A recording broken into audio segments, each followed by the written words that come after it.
बिस्मिल्लाहिर्रहमानिर्रहीम। खातिन हज़रात, मैं हूं अख्तर अब्बास और आप सबको मेरा सलाम पहुँचे। एक प्यारे से मोहब्बत भरे कमेंट से आगाज़ करते हैं। ये ताबिंदा हैं, वो कहते हैं सर जी मेरी वालदा वफ़ात पा गई हैं, लेकिन जब भी मैं आपको सुनती हूँ और वीडियो देखती हूँ तो मुझे यही लगता है कि मेरी वालदा की रूह आप में सरायत कर गई है और वो मुझे समझा रही है। फिर साथ ही उन्होंने वजाहत की है इन्वर्टर कॉमाज में कि मेरी माँ इतने प्यार से नहीं समझाती थी, वो समझाती थी तो गुस्से से, लेकिन अब मुझे उनकी जो याद है या उनकी कमी ज़्यादा फील होती है। तबिंदा मेरे बच्चे, अल्लाह आपकी माँ को जन्नत में क्या कहते हैं करवट करवट जन्नत नसीब करे, सहूलत दे और आपको यहाँ उनके लिए सदका जारिया बनाए। अपनी नमाज़ों में बतौर ख़ास अपनी अम्मा को याद किया करें। और याद रखिएगा, जब बच्चे नमाज़ पढ़ते हैं, कुरान पाक पढ़ते हैं तो उनका अजर उनको तो मिलता है, पर मेरे रब से उसकी अज़मत और उसकी दरियादिली और उसकी सखावत ये है कि वो पता नहीं उसका अजर किस किस को आप उसमें दुआ में शामिल कर लें। अपने दादा दादी को भी करें, अपने नाना नानी को भी शामिल करें, जिन लोगों से आप मोहब्बत करते हैं। मैं सैयद अबुल आला मौदूदी को शामिल करता हूँ, खुर्रम मुराद साहब को शामिल करता हूँ, इशफाक साहब को शामिल करता हूँ। जो हमारे आसपास लोग जिन्होंने हमें ज़िंदगी में फैज़ दिया होता है या जिनसे हमने पढ़ा होता है, वो हमारी मोहब्बत का हासिल वसूल होते हैं। उनको दुआ ज़रूर देनी चाहिए, बल्कि जब जब उम्रे का मौका मिले तो उनके लिए उम्रा भी करना चाहिए। ओके जी।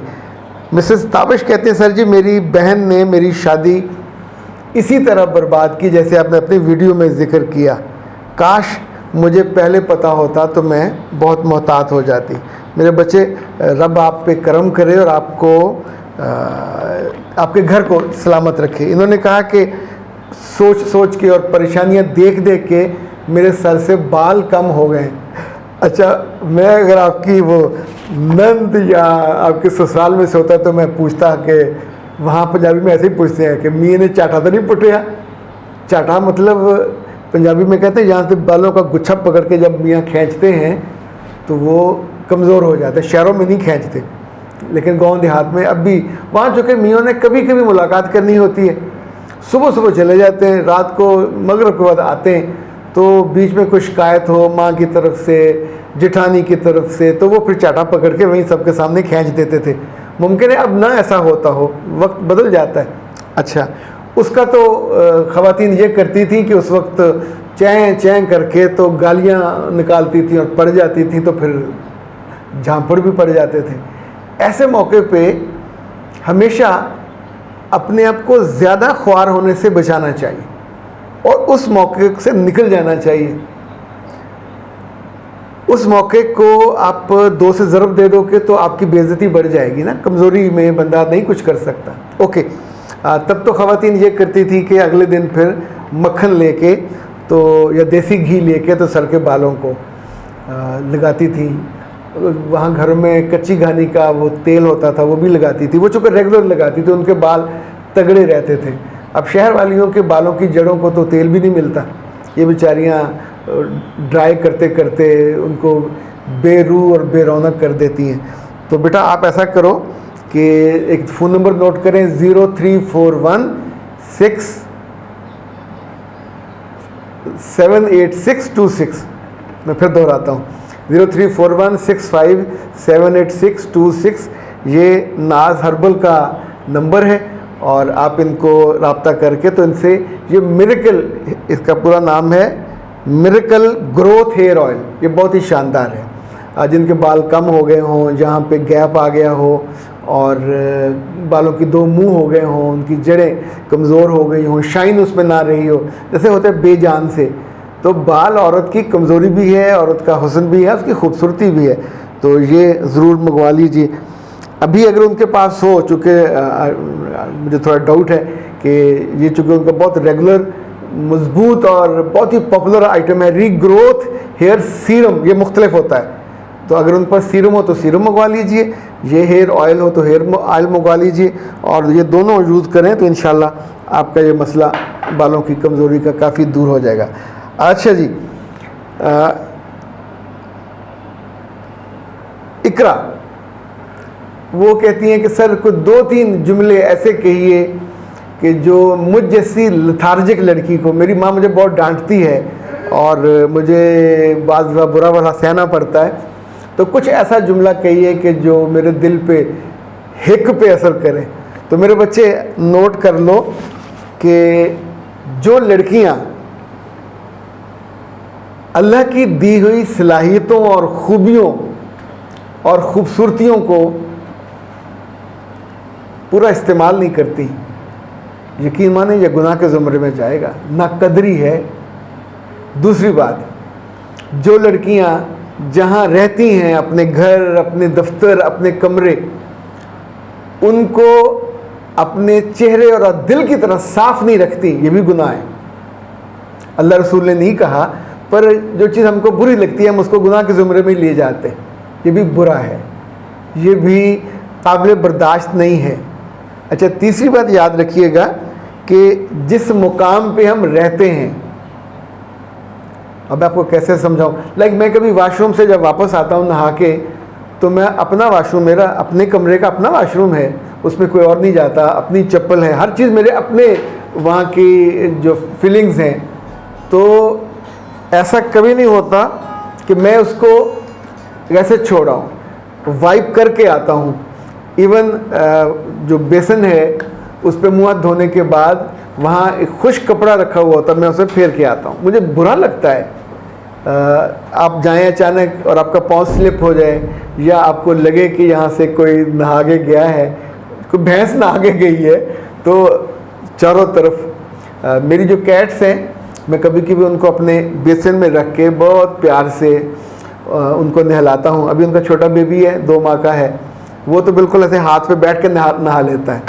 तो जो बड़े उनके अब्बा जी हैं, तो मैं बाज़ दफ़ा टिशू गीला करके उसकी आंखें साफ़ करता हूँ, उसका मुंह साफ़ करता हूँ। ये कैट्स बहुत डरती हैं पानी से, लेकिन जब आप उन्हें प्यार से वो कर लें तो वो हो जाता है। अगर कभी उनको मैंने वहाँ नहलाया हो तो उसके बाद मैं ख़ुद वाइप करके साफ़ सुथरा कर देता हूँ। सो आई विश कि ये खूबी है। लाइक मैं होटल में जाके कभी ठहरता हूँ तो मैं वहाँ भी कोशिश करता हूँ कि मेरे बाद कोई आए, इवन रूम सर्विस वाला, तो जगह जगह गंद मैं उसको डस्टबिन में डालूँगा। इवन अपने जो बेड की चादर है और ब्लैंकेट है, उसको सुबह उठकर मैं बिल्कुल ठीक कर पतरा करके लगा के तो फिर बैठता हूँ चेयर पे अपना काम करने के लिए। मुझे इट लुक्स ऑकवर्ड, खुद मेरे दिल को अच्छा नहीं लगता। अच्छा, मेरे घर में जो मेरी अल्लाह ने मुझे बीवी दी है, वो भी हर वक्त नुकरें और चीज़ें संवारती, चादरें, वो बिस्तरों की चादरें तकरीबन हर दूसरे दिन बदलती है और उनको ठीक निक सुख से दुरुस्त रखती है। 8-8 10-10 सराहने होते हैं उनके गिलाफ, वो भी हर दूसरे दिन बदलते हैं। अच्छा, ये ऐसे जो लड़कियां काम करती हैं, उन्होंने शीशों पे, दीवारों पे, इवन जो दीवारों के नीचे एक 6 इंच की पट्टी लगी होती है उस पे, अब ये सारी चीज़ें आपके घर को किसी भी मेहमान के आने से पहले उसकी तैयारी नहीं है, ये आपके दिल की तैयारी है, आपके रूह की तैयारी। आपको अच्छा लगता है, जुम्मे को हम नहाते धोते हैं, अच्छे कपड़े पहनते हैं। लाइक मैं अपने जितने कपड़े हैं धो के जब आ जाते हैं, तो हमारा एक कमरा है जिसमें हम सिर्फ उसमें सामान पड़ा हुआ है जिम का, और एक इस्त्री स्टैंड है, साथ हैंगर है। तो मैं सुबह सुबह फजर के बाद मेरे पास जब टाइम होता है, अपनी मुर्गियों से आके मैं घंटा वहाँ लगा के अपनी शर्ट्स, चूँकि ज़ाहिर है रोज़ 2-2 3-3 दफ़ा कपड़े बदलने होते हैं, तो मैं अपने बच्चों को नहीं कहता। और अलबत्ता बच्चे मेरी अहलिया के कपड़े खुद इस्त्री करते, हैंग करके रख देते हैं। सबके हैंगर ज़ाहिर है उनके कमरों में अलग अलग हैं। ये वाला जो है, ये मैंने एक्स्ट्रा बनवाया था बहुत साल पहले, और ये बेसिकली इस्त्री करके हैंग करने के लिए। तो मेरा स्टूडियो भी साथ ही है, वहीं से आराम से लिए, पहने और फिर उसको धुलने के लिए भेज दिया। तो ये जो आपको कोई क्यों कहे कि आप साफ़ सुथरे नहीं हो, अपनी हाइजीन का भी ख्याल किया करो, अपने लाइक वैक्स का भी ख्याल किया, बालों जो आपको नीट क्लीन, ये ना कहीं से लगे कि सुस्ती की मारी हुई है, लथार्जिक। और बेटा ये तो तौहीन आमेज़ जुमला है। यानी आजकल वो इश्तिहार एक आ रहा है कि बाजू ना उठाओ, बाजू जिसको स्मेल आएगी तो नागवार, तो साथ वालों को बुरा लगता है। इसी तौर पे जो साफ़ सुथरा नहीं होता अपने कमरे में, अपने घर में, इवन जो मेरे घर का बाहर वाला हिस्सा है मैं उसको माली भी रखा हुआ है, अगर वो ना कभी आए तो मैं ख़ुद पानी देता हूँ, वहाँ से चीज़ें पड़ी हुई एक्स्ट्रा तो उठा के 2 बार बास्केट रखी उसमें डाल देता हूँ। यानी नीटनेस आपकी आंखों की होती है। जो आर्टिस्टिक लोग होते हैं वो हमेशा चीज़ों को नीट रखते हैं। मेरे टेबल पे जो किताबें पड़ी हुई हैं, लाइक जो पढ़ने वाली हैं वो अलग हैं, जो फौरी पढ़ने वाली हैं, जो रेफरेंस वाली हैं वो अलग हैं। अच्छा, ये 10-15 किताबें यहाँ पड़ी हुई हैं, जो अलमारियों में लगी हैं वो अलग हैं, वो ज़ाहिर सैकड़ों के हिसाब से हैं। तो मैं कोशिश करता हूँ यहाँ भी कपड़ा वपड़ा फिरता रहे। जो हमारे एडिटर साहब हैं वो इस मामले में थोड़े लापरवाह हैं, हम काम का प्रेशर होता है, तो मैं उसे कहता हूँ अल्लाह के बंदे, अब कपड़ा भी मैंने उसके टेबल पर रखा हुआ है कि पहले आके बैठो, कपड़ा फेरो, तो फिर अपना काम शुरू करो। ये ना हो कि तारों के ऊपर भी मिट्टी चढ़ी हुई हो, स्क्रीन पर भी मिट्टी चढ़ी, वो नहीं अच्छा लगता। ओके, आप जीते रहो। हमने सिर्फ एक बात की है, नीट रहने की, कोई और बात नहीं की। अपने आप को, अपनी हाइजीन का, अपने कमरे का, अपने बेड का, अपने जूतों का। मैं अगर आपको अपने जूते दिखाऊं तो दरवाजे के साथ मेरी बीवी ने मुझे गिफ्ट किया था एक शू स्टैंड। ये उस वक्त कोई 28,000 का आया था, हम एक बड़े स्टोर से गए थे, तो बहुत ही खूबसूरत है। अच्छा, ये बिल्कुल दरवाजे के साथ, बाहर वाले दरवाजे के साथ है। मैं जब नमाज़ के लिए जाता हूँ तो वहाँ जूते अलग हैं, वहाँ से लेके अब 2-3 दिन बाद मैं उनको बाहर धोता हूँ, धो के धूप में रख देता हूँ, ताकि इसमें से, हालांकि ये किसी और ने इसकी नहीं, ना उसको छेड़ना होता है ना उठाना होता है, पर आपके अंदर है। अच्छा, ऐसे जो मैंने घर में चप्पल पहनता हूँ तो उसको मैं दूसरे तीसरे दिन ज़रूर शाइन करता हूँ, वो जो शू शाइनर है उससे। किसी ने देखना, मेरा मतलब घर में तो मेरी अपनी प्राइवेसी है, पर मेरी आंखों को एक चीज़ बुरी लगती है।